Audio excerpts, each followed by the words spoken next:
Have you ever noticed how things just seem to get a little weird during a full moon? For centuries, people have believed our celestial neighbor can literally stir up madness. But what if that whole belief is actually part of a much bigger, much more deliberate deception? Today, we are unpacking the wild and honestly pretty fascinating theories behind so-called moon demons. So let's just start with a word we all know, lunatic.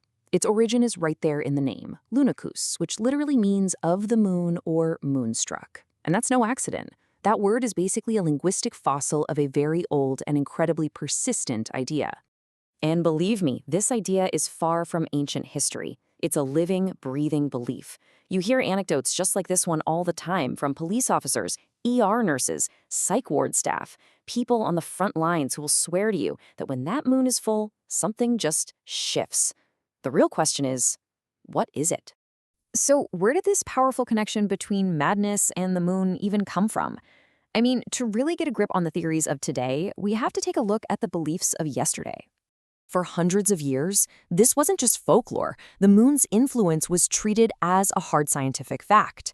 It was embedded in medicine, in law. It was used to diagnose diseases, to define who was legally insane, and it was even used to justify some really horrific, brutal treatments at places like London's infamous Bedlam Hospital. All of that history sets the stage for our first major theory. And this one proposes a pretty radical reframing of the whole thing.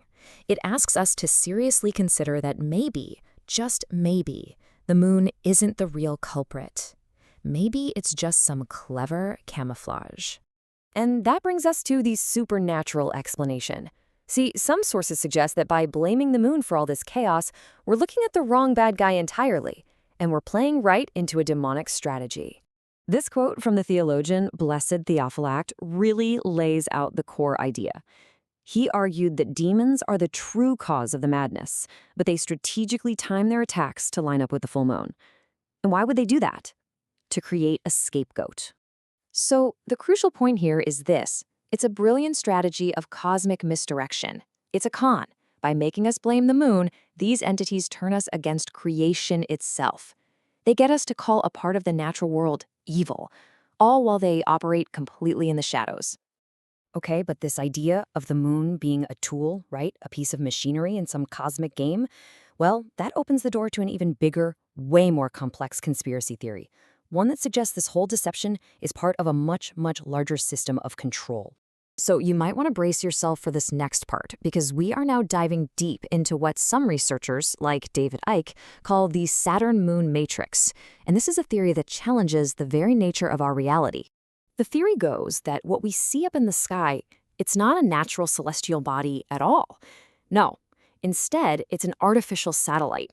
Think of it like a giant, hollow broadcasting station, put there specifically to transmit a fake reality and keep all of humanity trapped.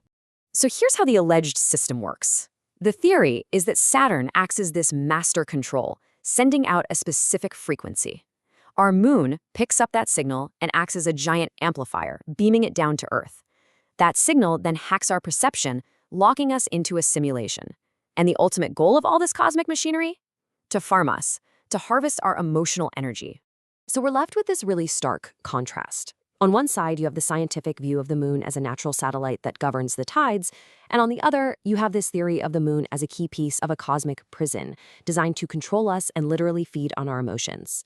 Okay, so if this whole system is designed to harvest energy, what kind of energy are we even talking about? And, probably more importantly, who is the most vulnerable to becoming its fuel? Well, according to these spiritual sources, the system feeds on what's called low vibrational energy.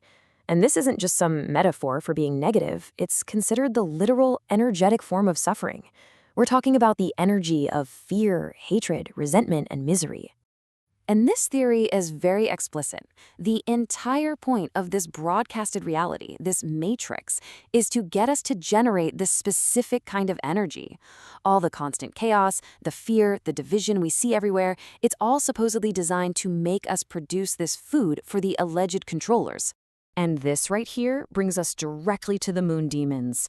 The idea is that these entities, these demons, enter into people who are in a low vibrational state. drawn in by the amplified energy of the full moon. The chaos that happens then isn't random, it's designed to keep everyone on edge. But for those who are awake to what's really going on, the fear vanishes. It becomes exactly what this says, a circus show. This is where personal psychology connects to this cosmic conspiracy. It suggests that our unhealed wounds, our inner traumas, they actually lower our energetic frequency, and that makes us open, vulnerable gateways for these external forces to come in and just cause all kinds of disruption. So, if we're all living in a cosmic prison that's literally powered by our own misery, is there any way out? I mean, what can you do? Well, according to these sources, the method of escape is actually surprisingly simple. The proposed antidote isn't to fight the system with more anger or more fear, because that would just be feeding it more of what it wants. Instead, the answer is laughter. As Dr. Harish Rawat puts it, laughter has the power to interrupt the very cycles of negativity that the whole system relies on to function. So instead of getting swept up in the drama of that circus show, the enlightened response is to just see it for the comical performance it is and laugh.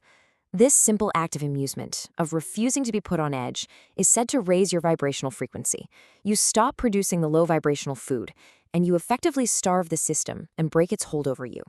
When you put it all together, these theories weave history, spirituality, and some really deep conspiracy, and they leave us with a final question. Is the moon just a beautiful celestial body, a clock in the sky? Is it an active conspirator in our enslavement? Or is it simply a mirror, reflecting back the madness and a light that already exists inside of us? That's something to think about the next time you look up at the night sky.